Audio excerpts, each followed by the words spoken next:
संसदीय कार्य मंत्री जोगाराम पटेल का बयान सामने आया। उन्होंने कार्य मंत्री जोगाराम पटेल ने कहा, कांग्रेस विधायकों को निलंबन को लेकर के जोगाराम पटेल वहां पर बोलते हुए दिखाई दिए। प्रयास के बाद भी अंतरकलह से उभर नहीं पाई है कांग्रेस, तो उनकी तरफ से ये प्रतिक्रिया दी गई है।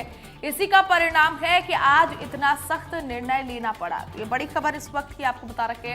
उन्होंने कहा कि हमने पूरा प्रयास किया कि ऐसा कुछ ना हो।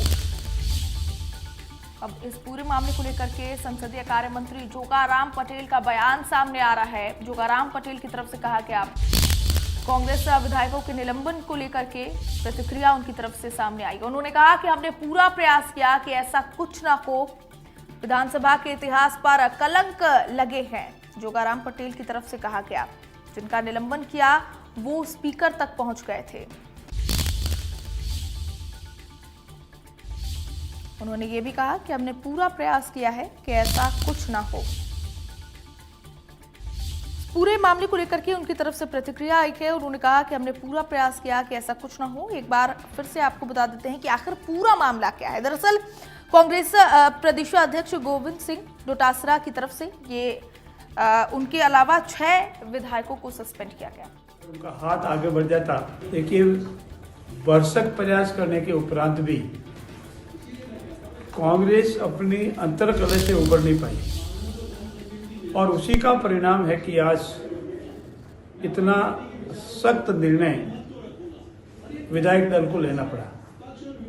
और हमने पूरा प्रयास किया कि वो ऐसा कोई कृत्य न करे जिससे विधानसभा के फ्लोर पर या विधानसभा के गौरवमय इतिहास में कलंक बन जाए।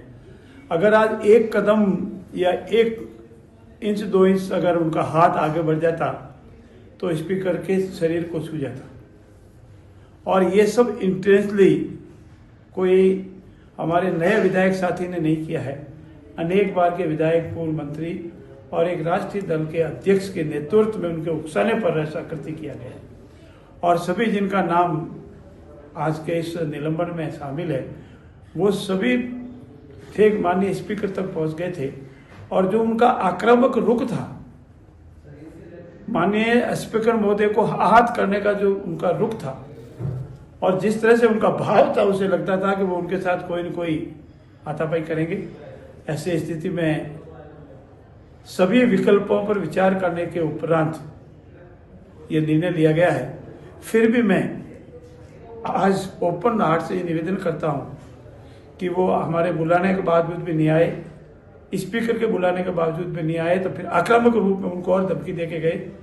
मैं फिर निवेदन करता हूँ वो आवे, बैठ के बातचीत करें और हर समस्या का समाधान बातचीत है और हमारे दरवाजे बातचीत के लिए खुले। अभी निलंबन के पुनर्विचार हो सकता है। अगर मैंने कहा ने बातचीत से हर समस्या का समाधान हो सकता है।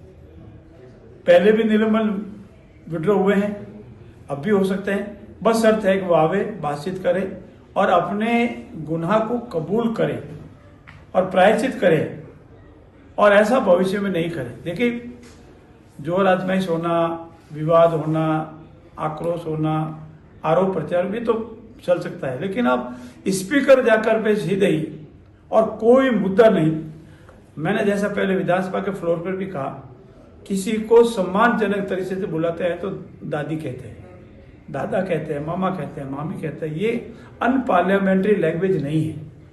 अगर माननीय पूर्व प्रधानमंत्री जी का आदर के साथ या नाम लिया गया कैसे भी, तो उनको अपमानित करने ऐसा कोई भाव नहीं था और ना ऐसा कभी किया गया है।